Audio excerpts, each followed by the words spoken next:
Yeah. information in the time, right? You have polls, but you don't really understand how the economic messages were landing. Yeah. And they really are messages about hopelessness, right? And you see them come up again in the New York mayor's race, and you hear affordability shorthanded by national politicians, but at a local level, they're about everything you touch. And everything that people touch, absent the billionaires and the AI sort of tech masters of the universe, everything that people touch is either unstable, there's volatility, they don't know how much it's going to cost month to month, or it's gone up.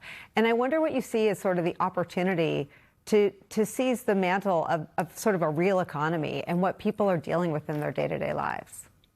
I think there's the message that, and you have a great messaging background. The message to drive home for Democrats about prices is Trump did it on purpose. That's one of the reasons that I don't quite like the affordability slogan, because it makes it seem like this is like something happening because of it's in nature. It's something that happened beyond any human control. The price increases that happened in 22, 23, and 24, that was the world economy coming. The world economy was closed. It comes back online. It's tremendously distorted. Some parts of it were working, some parts not. If you've ever lived in an old building with old water radiators, when the heat comes on the first day of winter, that banging sound as the steam makes its way, bang, I bang, know it bang. well. Yes. Your kids are like, can you make it stop? And you're like, no, not unless we move. Yes. That's the economy in 2022. Bang, bang, bang. It's coming back to life after COVID. And there are a lot of price distortions. And maybe Biden handled it right. Maybe he made mistakes. But they weren't trying to actively to make it worse. But Trump's two big ideas when he became president: one, I'm going to put a tax on every imported good, everything that goes into every food item, every input into manufacturing. Of course he's making it expensive. That's the goal. If a tariff doesn't make things more expensive, it doesn't work. And the second thing he said was, I'm going to round up and deport 1 million workers. So there are going to be fewer people working. There's going to be more. I'm making everything more expensive. What was supposed to happen?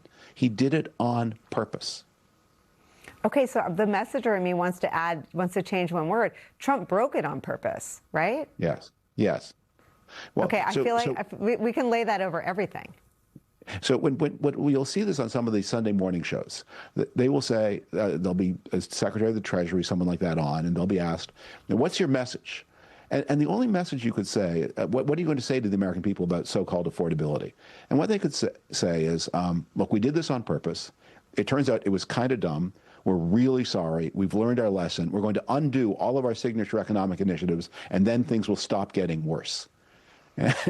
When you put it that way, you realize this is a hard case to tell, because they did it on purpose, or as you say, they broke it on purpose. Okay, I have to take a break to think about how